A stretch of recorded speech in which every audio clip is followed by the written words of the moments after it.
जब लग गुरु मिले न साचा, तब लग गुरु करो 10 पांचा। क्या गुरु बदल सकते हैं?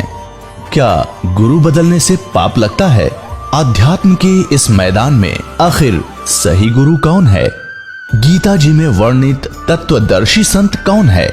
इन सभी प्रश्नों के उत्तर जानने के लिए अवश्य सुनिए जगत गुरु तत्वदर्शी संत रामपाल जी महाराज के मंगल प्रवचन।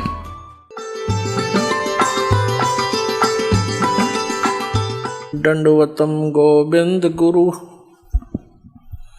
बंधु अभिजन सोहे, पहले भये प्रणाम तिन नमो जो आगे। पुण्यात्माओं, ये दामा खेड़ा वाले कबीर पंथी जो आदरणीय धर्मदास साहिब जी के वंशज हैं, उनसे प्रश्न किया जाता है कि क्या आप वही नाम दान करते हो जो परमेश्वर कबीर जी ने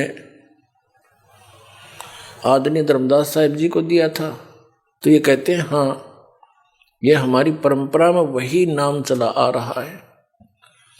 फिर इनसे प्रश्न करते हैं कि सार नाम, सतनाम, आदि नाम, सार शब्द ये क्या वस्तु है? तो ये कहते हैं जो हम मंत्र देते हैं, अजर नाम, अमर नाम, पाताल सब सिंधु नाम, कहते ये है वो सार शब्द, और यही सतनाम है, ये 5 नाम है।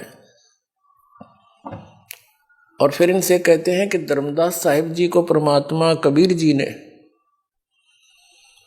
कहा था कि धर्मदास मेरी लाख दुआई, ये सार शब्द कहीं बार ना जाई। सार शब्द बार जो पढ़ी, या बिचली पीढ़ी हंस नी तरही। और सार शब्द तब तक छुपाई जब लग 12 पंथ मिट जाए। अपने आत्माओं, ये कितना भ्रमित करते हैं। परमात्मा कबीर जी ने धर्मदास जी से कहा था कि धर्मदास मेरी लाख दुहाई, और ये सार शब्द कहीं बार न जाई। तो इनके पास कहां से आ गया? ये कहते हैं हमारी परंपरा में चला आ रहा है।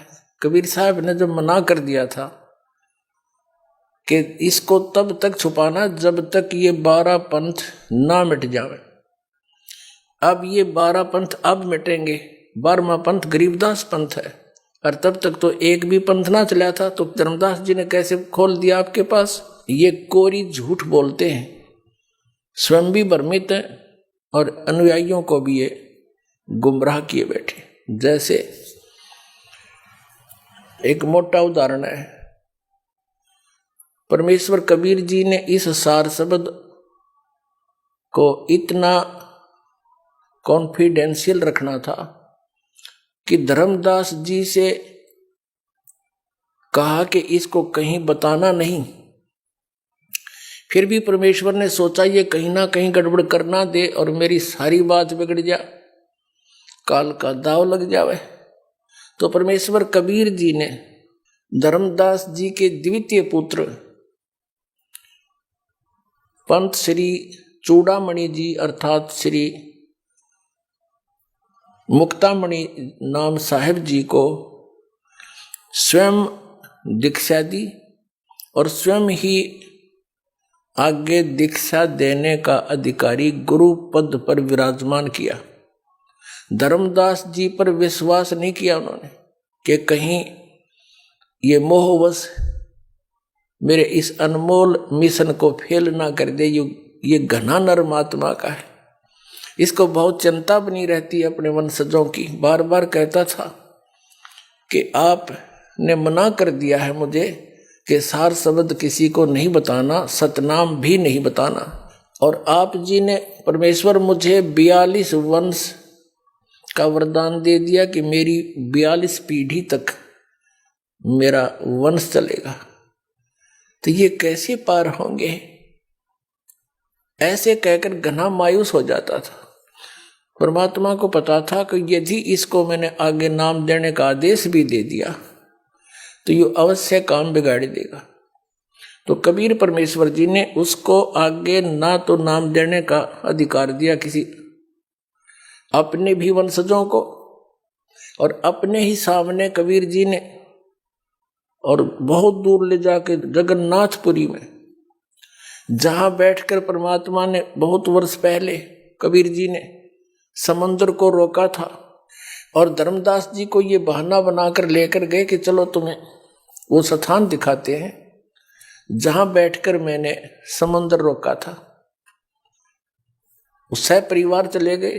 फिर धर्मदास जी से कहा कि धर्मदास अब तो प्रस्थान कर जा, सतलोक जाना चाहता है? कहाँ जी जाना चाहता हूं। कहते हैं जीवित ही समाधि दे दी उसको, जीवित समाधि ले ली, दोबारा उपदेश दिया, परवाना दिया, इस कारण से कि ये डगमग आदमी है, अरे सार शब्द ने कि तक खोल देगा। लिखवा दिया उससे, लिख दिया उसने पूरा इस कबीर सागर परमात्मा की वाणी में। ये प्रमाण है, उन्हीं के सदग्रंथों में लिखा है। दामा खेड़ा वालों की एक पुस्तक है आशीर्वाद, उस पुस्तक में ये प्रमाण है। और ये स्वयं भी बताते हैं, खुद कहते रहते हैं कि ऐसे ऐसे धर्मदास जी ने जीवित समाधि ली थी और कबीर साहब साथ जा करके उनको समाधि दिलाई थी जगन्नाथपुरी में। इसे सवसिद्ध है कि कबीर परमेश्वर जी ने इस सार शब्द को और सतनाम को कितना कॉन्फिडेंशियल रखा। और ये कहते हैं हमारे पास वही नाम है, खा के इनके पास झूठ बोलते हैं, स्वयं भी भ्रमित है और अन्य अनुयायियों को भी ये मूर्ख बना रहे हैं। महाराज जी, आप जी का इष्ट देव कौन है?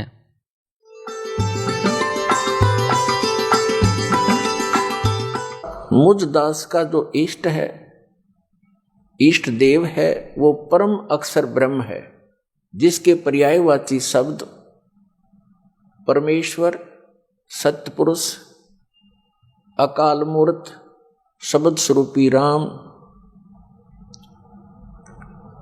आदि उसी परम अक्षर ब्रह्म के उपमात्मक नाम है। उनका वास्तविक नाम कबीर देव है, कबीर साहब है, अल्लाहु अकबर है। इसी परमेश्वर ने सर्व ब्रह्मांडों की उत्पत्ति की, सभी प्राणियों की। ये सर्व उत्पादक प्रभु है। सर्व उत्पादक का अर्थ होता है जिसने सभी आत्माओं का भी, वो जनक है, सभी आत्माओं की उत्पत्ति उसी ने की, सभी ब्रह्मांडों की उत्पत्ति उसी ने की, और 5 तत्व तथा 3 गुणों की उत्पत्ति भी उसी परमेश्वर परम अक्षर ब्रह्म ने की, कबीर देव ने की। और वही परमात्मा, वही परम अक्षर ब्रह्म, जिसे हम संत भाषा में सत्य पुरुष कहते हैं, वो भारतवर्ष की इस पावन धरती पर सन 1398 संवत 1455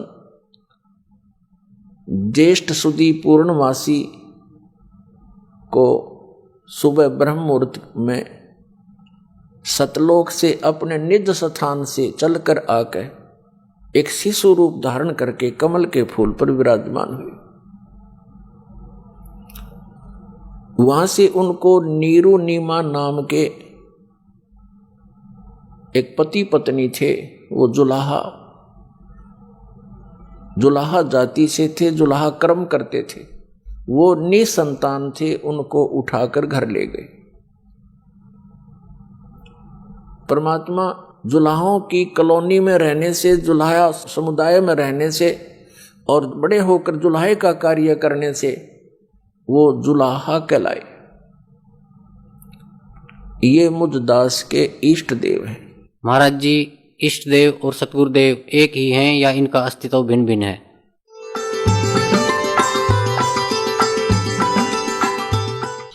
इष्ट देव पूज्य परमात्मा होते हैं और गुरुदेव उस परमेश्वर इष्ट का एक प्रतिनिधि होता है, जो उस परमात्मा से मिलाने की विधि बताता है। जो संत अपने सतगुरु गुरु को ही इष्ट देव कहते हैं, उनको आध्यात्मिक ज्ञान कुछ भी नहीं है। वो आध्यात्मिक गुरु नहीं हो सकते। पुण्यात्माओं, धन्य भाग हैं आपके, आपको इस समय में मानव शरीर प्राप्त है, नर या नारी का। धन्य है आपके माता पिता जिनसे जन्म हुआ, क्योंकि ये वो प्राइम टाइम है जो परमात्मा ने पूर्व निर्धारित किया था। आप जी जिस लोक में रह रहे हो, ये लोक रहने का नहीं है, लेकिन अभी तक इस काल भगवान ने अपने नकली संतों द्वारा, इन झूठे सतगुरुओं द्वारा आप जी को भ्रमित करवा रखा था, और इनके द्वारा बताई गई जो भक्ति विधि और साधना थी वो यूजलेस थी, शास्त्र विधि त्याग का मनमाना आचरण था, जिस कारण से हम इस काल के जाल को न तो समझ सके और ना इससे निकल सके। अब इस काल के इस जाल का नाश करने के लिए, अज्ञान का नाश करने के लिए स्वयं परमात्मा सतलोक से चलकर आते हैं,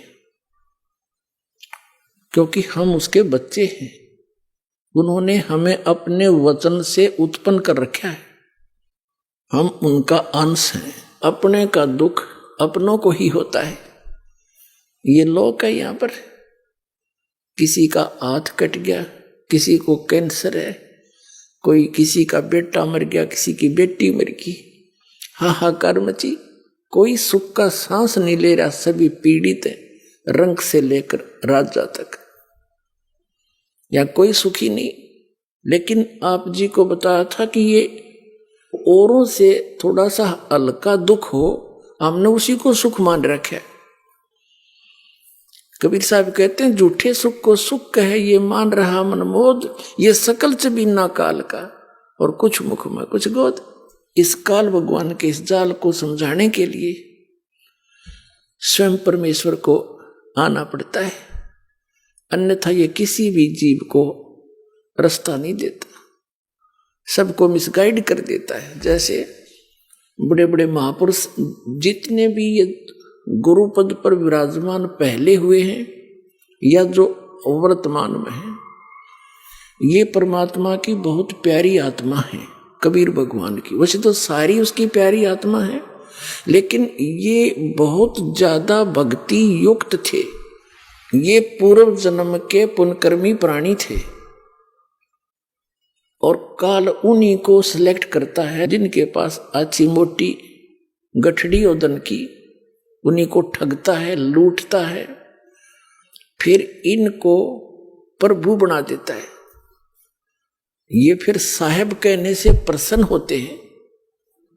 जैसे जितने भी ये कबीर पंथ में संत हैं, महंत हैं, इनको साहेब कह दे तो ये फूल जा, और साहेब ना कहे तो ये मुंह से डाले। साहेब माने भगवान है, ये जीव भगवान बन बैठा, और एक मिनट में मृत्यु हो जाए फिर गदा बने अंडा, वो भगवान, वो साहब है। पीछा छुटवाना चाहिए था, वो बकवाद घर कर गई अंदर। तो ये अच्छी आत्मा है, इनके पूर्व जन्म के संस्कार अच्छे हैं। ऐसी पुण्यात्माएं जो किसी भी अक्षेत्र में इनकी रुचि हो जाए, उसी में ये बहुत अग्रसर हो जाते हैं। यदि यही संत इस राजनीति के अंदर चले जाते तो वहां भी इनकी ये दशा होती, प्रधानमंत्री पता नहीं कितने कहां तक पहुंच जाते, और ये एक दूसरे काम लाग गए। भक्तों का, मनुष्य का जीवन नाश करने का ठेका ले लिया इन्होंने। तो ये पुण्यकर्मी प्राणी हैं, और इनके पूर्व जन्म के संस्कार बहुत अच्छे हैं, जिस कारण से ये इतने पाप करते हैं सारा दिन, और फिर भी ये ठीक दिखे। इनके पूर्व जन्म की बैटरी चार्ज है, और जब यह बैटरी डाउन होएगी, क्योंकि चार्जर आगे है नहीं, चार्जर का अर्थ है सत भक्ति शास्त्र अनुकूल साधना, वो कंप्लीट कोर्स पूरे संत से प्राप्त करके साधना भक्ति करे तो उसका फिर से बैटरी चार्ज हो जाती है, अर्थात उसके वो पुनः स्टार्ट हो जाते हैं संग्रह होने, वो इनके पास है नहीं, और जिसका दुष्परिणाम इनको फिर अंत में भोगना पड़ता है। और आप भी बाहर लाद ले जाते हैं जनता को मिसगाइड करने का, परमात्मा के बच्चों को दिशाहीन करके, उनके अनमोल मनुष्य जीवन को नाश करके, और फिर स्वयं ये प्रेत योनि में जाते हैं या कि तक गधे की योनि भोग रहे होते हैं। ये नकली साहब, ये महंत संत और ये जितने आचार्य और शंकराचार्य और मंडलेश्वर है। दास का कहने का तात्पर्य है कि इन संतों ने भी सोचना चाहिए, इन्होंने समझना चाहिए दास क्या कह रहा है। कोई आपका दुश्मन नहीं, आपके हित की बातें कह रहे हैं, प्रमाण दिखा रहा हूं। आप भी उस परमात्मा के बच्चे हो, और जिनको आप गुमराह किए बैठे वो भी परमात्मा के बच्चे हैं। आप दूने दोषी हो रहे हो मिसगाइड करके उस भगवान के बच्चों को। अगर ये बीच में ये संत महंत ना होते तो पूरा विश्व आ जाता इस मार्ग को समझकर। जैसे जो ये राधा स्वामी धन धन सतगुरु सच्चा सौदाले और ये जय गुरुदेव और निरंकारी, ये जितने भी, और ये अन्य जितने सतपाल जी महाराज और ये बाल योगेश्वर कहें जिसने प्रेम जी महाराज,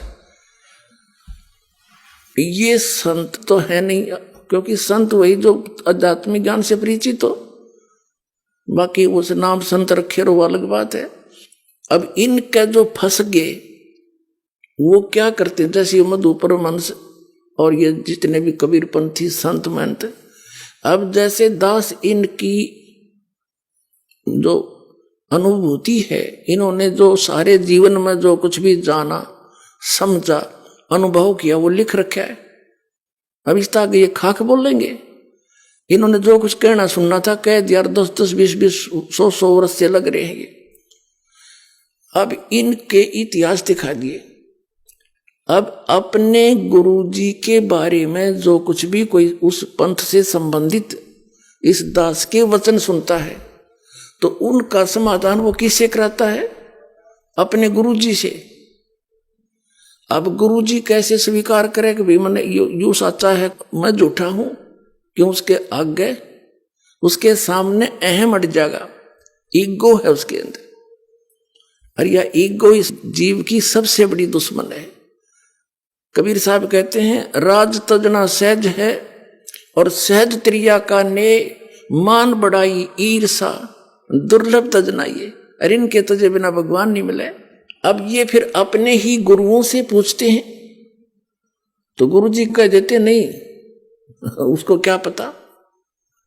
और फिर यहां तक बताते हैं इस जम्मू वाले ने तो अपने उसमें इसका जी जागरण पर आता है प्रोग्राम, उसके नीचे बताते हैं ये लिखवा दिया कि मन ने कोई आत्मिक ज्ञान चर्चा नहीं करी। अरे यू बोलने लग रहा दे चौड़े में झूठ बोल रहा है। स्वामी जी हमारे शरीर में कुछ कमलों का विवरण आता है, ये कहाँ कहाँ है? सबसे पहले मूलाधार चक्र पर 4 चतुर्दल कमल हैं, जहाँ गणेश जी का वास है, सिद्धिदायक है, वहीं से पूरे कार्य संचालित होते हैं। जो भी शक्तियाँ गुलाब से ही प्रारंभ होती हैं। शिशुनेन्द्री पर खड्डल कमल हैं, जहाँ ब्रह्मा जी का वास है और यहीं से सृष्टि होती है, वो रचयिता है और इसको स्वादिष्टान चक्र भी कहते हैं। मणिपूरक चक्र नाभि में जहाँ विष्णु जी का वास है, अष्टदल कमल कहलाता है, यहीं से संचाल पालन करता। पेट ही हमारे पूरे जिस्म का पालन कर रहा है। और हृदय में चौथा चक्र है अनहद चक्र, जहाँ शिव का वास है, अहंकार के देवता है, जो अनुभूति हो रही मैं हूँ, ये वहाँ से ही ताकत चलती है। 5वां विशुद्ध चक्र कंठ में, जहाँ आदिशक्ति हैं, जितने भी स्वर हैं वो कंठ से ही निकलते हैं, यहीं पर ही वो बनते हैं। और 6ठा आज्ञा चक्र, जहाँ आत्मा का वास है, यहीं पर ही आत्मा बैठ करके पूरे शरीर का संचालन करती है। 7वां सहस्त्रसार है, जहाँ पर मन और निरंजन का वास है। वेद यहाँ तक बोल रहे हैं और योगेश्वर यहाँ तक बोल रहे हैं। कबीर साहब ने 8वें चक्र की भी बात कही, सूरत कमल सद्गुरु को वासा, तो संत तत्व का आठवां चक्र शीश से सवार हाथ ऊपर बोला गया। आठवें चक्र की बात संतत्व की धारा बोले। आठवां चक्र कहाँ बताया महाराज? शीश से सवा हाथ ऊपर इसको बोला। अधर आसन किया, आगम प्याला पिया। कबीर साहब की वाणी में देखते हैं तो सूरत कमल सदगुरु को वासा, इसको सूरत कमल भी कहते हैं, अष्टम चक्र भी कहते हैं। सिर से सवा हाथ ऊपर शून्य में। श्री मधु परमहंस आठवां कमल बताता है, जबकि कबीर सागर में 9वें कमल में पूर्ण ब्रह्म परमात्मा बताया है। अभी दिखाते हैं ये कबीर सागर, कबीर बानी, ये कबीर बानी अध्याय है कबीर सागर का। 111 पृष्ठ पर पढ़ेंगे।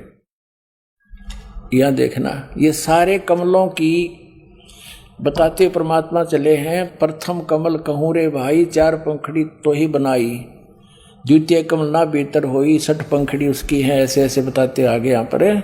फिर क्या बता है, आठवें कमल 10 पंखड़ी कहिए, आठवां हो गया। अब आगे क्या बताया है, प्रकाश से 9वें कमल की अवगत वाणी, अंत पंखड़ी ताकर प्राणी, तामे पूर्ण ब्रह्म अखंडा, पूर्ण परमात्मा सतपुरुष रहता, निस्वासर धरणी नहीं चंदा। अब फेल हो गया यू कि आठवां कमल अरे परमात्मा की वाणी में लिखा हो तो 9वें कमल में पूर्ण ब्रह्म भाई। और मधु परमहंस जी न्यों क्या करता, मेरे पास जो वस्तु है इस ब्रह्मांड में नहीं है, और सब भक्ति के चोर हैं बाकी के, उसको छोड़ के पाखंडी है। बताओ, एक भक्त अभी आज 1 महीने से 20 दिन से वो बता रहा था कि मैं पहले राधा स्वामी पंथ में था, ठाकुर जी महाराज का सीधा चेला था, मैं परिचर था, यानी वक्ता था, उनका सत्संग किया करता था, आदेश दे रखा था मेरे को। और मेरे को ये भी आदेश था, दीक्षा भी दिया करता, मैं नाम देता था। गुरु जी तो थे ठाकुर जी, और नाम दिया करता वो भगत जी। बताओ कोई बात हुई? ऐसे ही ये जो सतपाल जी महाराज हैं, और ये इनके भाई जो बाल योगेश्वर के हैं, जिसने प्रेम रावत अमेरिका रहता है, ये भी ऐसे ही करते हैं। और भी कई ऐसे प्रोसीजर अपना रखा है। नाम तो देगा एक संत बना रखे न, वो संत जी, और गुरु जी होगा सतपाल जी और ठाकुर जी। वाह रे शेरो, बता फेरे तले होगी राम सिंह ते, और पति होगा श्याम सिंह। कोई बात है इनकी। तो पुण्यात्मा ये सारा ही ऊट पटांग हो रहा था। इस दास पर दया करी दाता ने, ठीक है, संघर्ष तो करना पड़ा, जेल तक जाना पड़ा। इन अज्ञानियों ने दुनिया को भ्रमित करके, रामपाल गुंडा है बुंडा है, न्योना बताया 1 नंबर का आदमी है। ये पता लग जाएगा, ये पता लग जाएगा संसार को।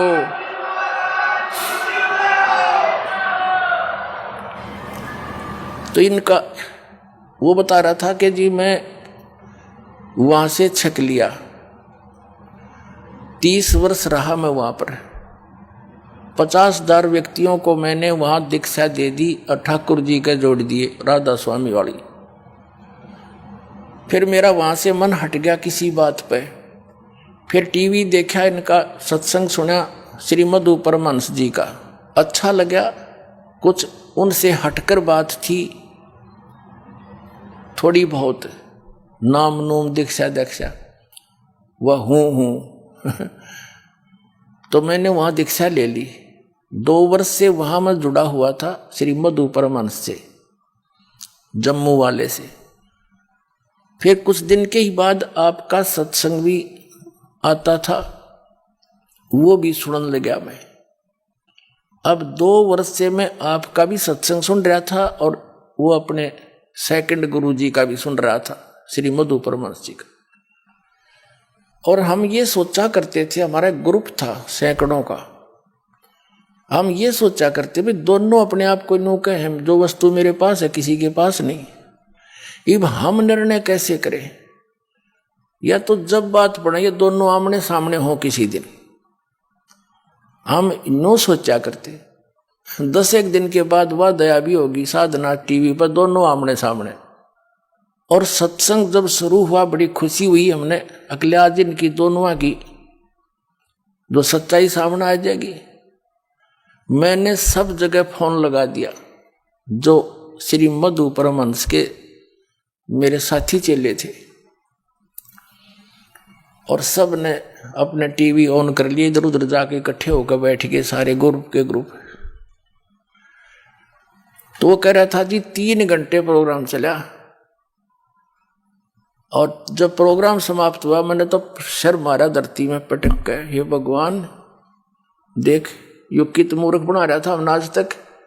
फिर लगे मेरे पास फोन आने सब साथियों के, कहने लगा ईब के करें के पास मधु परमहंस दौरे खाखी कति खोखा। तो हमने स्कीम बनाई चलो वहां आश्रम में सैकड़ों की संख्या में आकर नाम लेगा उस मधु परमहंस के।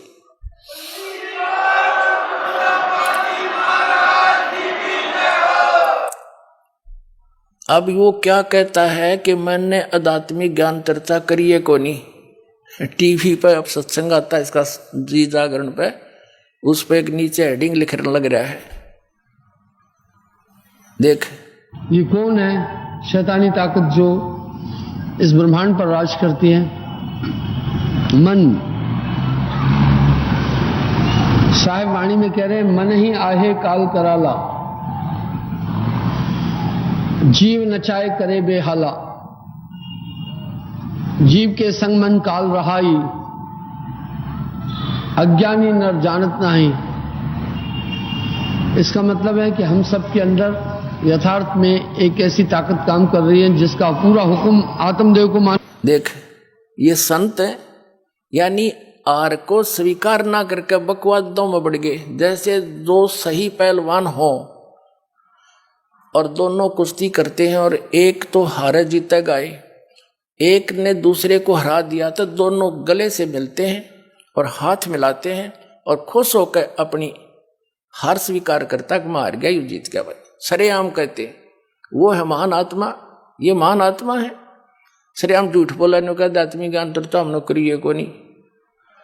अरे सामने बोलने लग रहा। अब आप थोड़ा सृष्टि की रचना पर प्रकाश डालें और हमें बताएं इसके बारे में। सृष्टि की रचना के विषय में कबीर साहब का कहना है शब्द है धरती शब्द आकाश। नानक देव जी भी कह रहे शब्द है शब्द भया प्रकाश, सकल सृष्टि शब्द के पाछे नानक शब्द घटा घटा से। कबीर साहब ने जब इस सृजन का वृतांत अनुराग सागर वाणी के अंदर भी आता है, उन्होंने किसी मटेरियल को कहीं से लिया नहीं था और शब्द ही के द्वारा अपनी इच्छा शक्ति के द्वारा पूरे ब्रह्मांड की रचना की। इसको विस्तार से देखना है, हमारी वेबसाइट पर हमने सृजन के विषय में डिटेल दी हुई है, ये 2 शब्द में नहीं दी जा सकती। अब आध्यात्मिक ज्ञान चर्चा क्या चीज है? परमात्मा के बारे में आप कहीं बैठकर किसी से चर्चा कर लो, आध्यात्मिक ज्ञान चर्चा है। टीवी वालों ने उससे पूछ लिए जो प्रश्न पूछने थे, उनका उसने जवाब दे दिया। इधर से हमारे पूछ लिए, हमने जवाब दे दिया, दोनों चला दिए। और आध्यात्मिक ज्ञान चर्चा कौन सी हो भाई? अब इसका सिर घूम गया, अब इन्हें ठिकाना नहीं रहेगा इस पृथ्वी पर। देख लेना, या तो इन्होंने स्वीकार करना पड़ेगा और कहना पड़ेगा अपने चेलों को।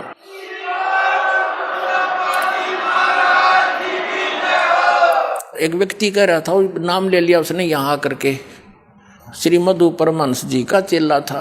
वो बोला जी मैंने उनसे फोन पर बात करी उसी दौरान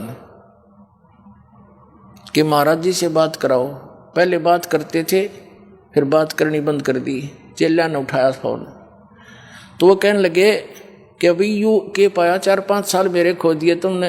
अरे ये मधु परमहंस झूठ बोला इंद्री, कोई तो प्रमाण दिखा दो ताकि हमारा दिल डटे, हमें कोई शांति दो। ये श्री मधु परमहंस जी 8 कमल बतावे और संत रामपाल ने ये 9वां कमल कबीर सागर में दिखाई दिया। स्वामी जी 8वां कमल कहाँ है? शीश से सवा हाथ ऊपर इसको बोला, अधर आसन किया, आगम प्याला पिया। कबीर साहब की वाणी में देखते हैं तो सूरत कमल सदगुरु को वासा, इसको सूरत कमल भी कहते हैं, अष्टम चक्र भी कहते हैं। सिर से सवा हाथ ऊपर शून्य। अरे यो 8वां कमल बताओ, शर्त ऊपर सवा हाथ है, किसे गए हाथ मार के देख लो है किते, चौड़े में झूठ बोलने लग रहा। वो कहाँ 8वां कमल, इसने सपने में भी ना बता है। तेरा गजब फेल हो का प्रमाण है इनका कि फेल हो गए। जब न्यू नाटकीय मैंने कोई बात तय नहीं करी, अरे ये वीडियो बोलने ना करी। और उधर से ये कहते हैं हमारा पहला नियम है सच बोलो, सच आप पे ना बोलता है।